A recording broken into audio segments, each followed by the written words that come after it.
Hey, inspired writers. So I wanted to take a moment and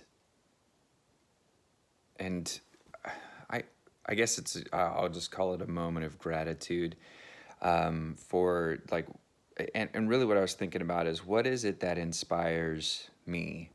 What is the heart behind why um, I'm trying to communicate in this way? Why create a YouTube channel and a podcast? And I'm like, what are the points? What's the point of all of this? And really, it's the things that the things that inspired me have to do with the stories that I saw on the screen. I was from as far back as I can remember, so inspired by the movies and the TV shows that I got to watch growing up. And there's some great ones, but and I know I'm not alone, obviously, in this. But what it was for me was, um, it was probably the single greatest connecting point for my family. So I'll give you some examples. So I still remember to this day going to Raiders of the Lost Ark when it came out, seeing it in the theaters, going with my dad and my brother, and we were still pretty young. That was also something back in the day where, PG, was yeah, was something else. So it might even I don't know, it might even been before ratings were created and they went back later. I don't think so. I think it was out. So we came out of the movie, my dad, my brother, and I, Raiders of the Lost Ark, and all three of us we had a blast. We thought it was so fun. And like a day later, maybe two, my dad said, "Hey, let's go see Raiders of the Lost Ark again." And and I was like, "We can do that. We can." One, it just we didn't have a whole lot of money. I mean, like, you know, free ketchup at McDonald's was quite the treat. So to want to go back and do that again, just to spend the money on it, blew me away. But talk about, I mean, it made an impression on me that my every kid wants to emulate their dad. They want to know who their dad is, and and you know what makes them tick. And so that really stuck with me, that a story would impact him that much that he would want to go see it a second time. um and it wasn't just my dad. Like, my mom and I share the same birthday. And so, and she was a teacher, so she would get a sub for the day, take me out of school for the day, and we would drop my brother off at school, and then she and I would go to the movies, and then we would get out of that movie and we would go into another movie, and then we would go pick up my brother from school, and then we would go see another movie. So, and that's my dad, that's my mom, and then my grandfather uh, loved movies, and I didn't really get to know him until after he was retired, and he he was a very analytical person. He was in the FBI, um, and that was one of his skill sets that he used. He was one of the guys that would look through the tax codes and the tax laws, and try and catch the bad guys that way. So as a retired person, Star Trek was his favorite, and there weren't DVRs back then. We just had the VCRs, and he would go through the TV guide, and he would look at all the different episodes of Star Trek, and he would catalog them and say, "Oh, I've got that one," and he would collect off of the television Star Trek episodes. And he had an index card that he had his own kind of Dewey Decimal System, so he could go through his catalog and his library. So he was the original IMDb, like, no joke. He could tell you, on his index card, he would, oh, this is who the director was. Here are the main actors that were in this. Here's when it was recorded, and he had his little recipe box of index cards and then his just stacks and stacks of VCRs. And he had almost the entire run of Star Trek recorded that way. My aunt and I, so my dad's sister, we stood in line to go see Indiana Jones and the Last Crusade on opening night, the night before. And, people are there with their bull whips and all dressed up in the way that they did. And I remember there must have been some teenage kid that was running the equipment up there, because he, remember the THX days, the that sound.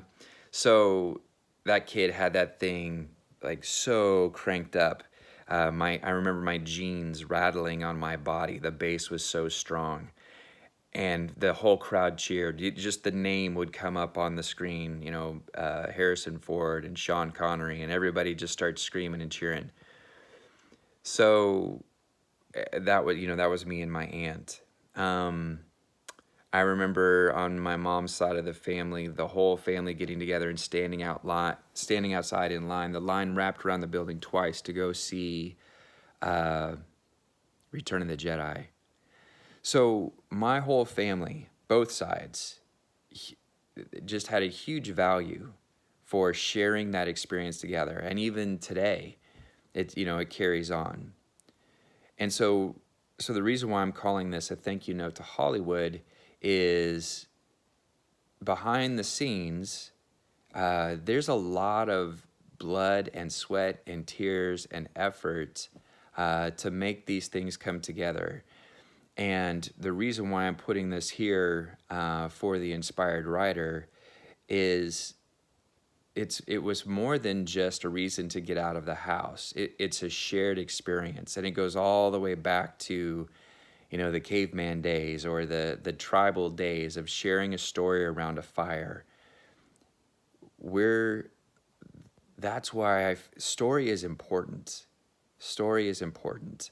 And it really does touch the heart of God. Jesus was a master storyteller. It doesn't matter, where you are in your upbringing. If you went to church all the time or never went to church, there's stories that stick out, and they're just a part of our culture. And that's not just in our Christian culture. It's true of all humans. Story is important, and that's just, we've been hardwired for story. So I'm calling this a thank you to Hollywood, because I want to thank you for the impact that it's had on my life. Like, there's a lot of family bonding that has happened over the years, over and over again, because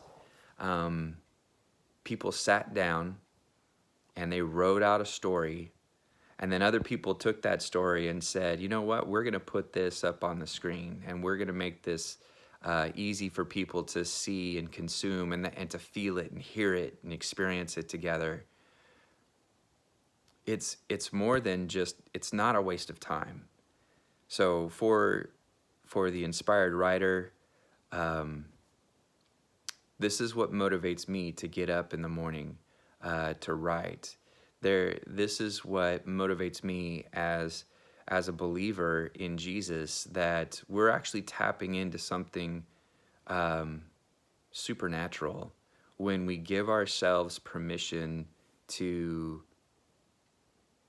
believe and trust that we can inspire lives and families, and we can shape destinies and culture by just committing to sitting down and letting the story come out of us. And that's the motivation to keep working at it, to get better at it, to understand story structure, to understand what causes people, why are we wired the way we are, to want to encourage people to turn the page and see, oh, now I've got to figure out what happens next, to understand there's a psychology to it, but there's also a heart motivation to it, that all of us look for ourselves in the story. So I'm really grateful. I truly, sincerely am grateful to to the people who have given their lives to telling good stories. Everyone desires to tell a good story, and it doesn't always work out. And there's a lot of competing factors, obviously. If it doesn't sell, then it kind of demotivates people to want to invest in it. So yes, there's got to be that collaboration between art and commerce. But the heart behind it, the nugget behind it, really is a spiritual thing. That there's something to it that draws us together. And I know I'm not the only one. So as you're watching this, as you're thinking about it, as you're listening to this, let's connect more about it.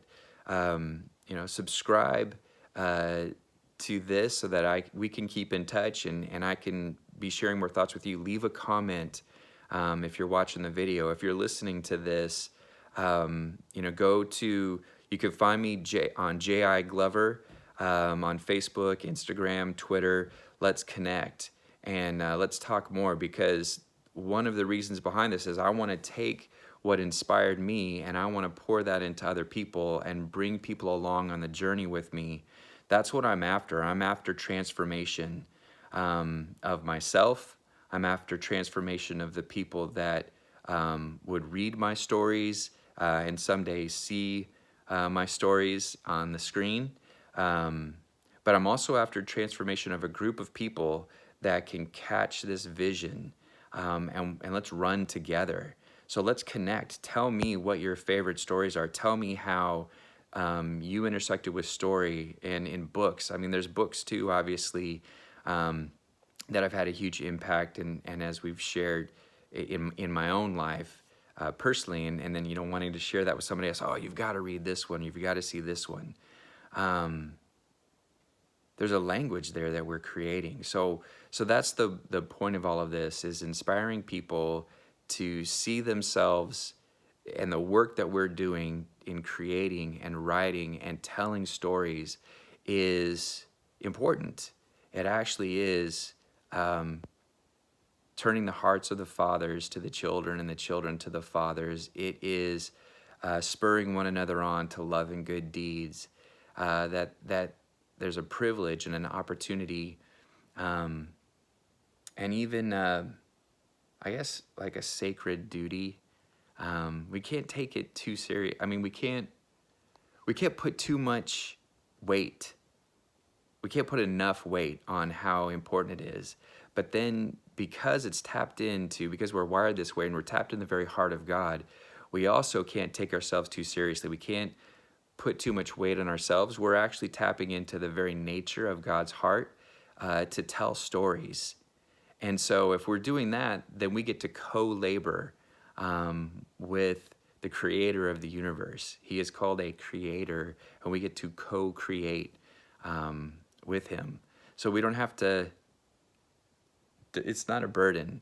It's a privilege and it's a joy. So thank you, Hollywood, for tapping into that, whether you knew that's what you were doing or not. Keep pressing in, keep digging for the gold in that. You have changed my life, and I'm raising another generation of movie lovers who love what it means to enjoy that experience together. So yeah, so it's a thank you note, but it's also an admonition for those of us who would call ourselves inspired writers, to not get weary in the work, that it's worth it.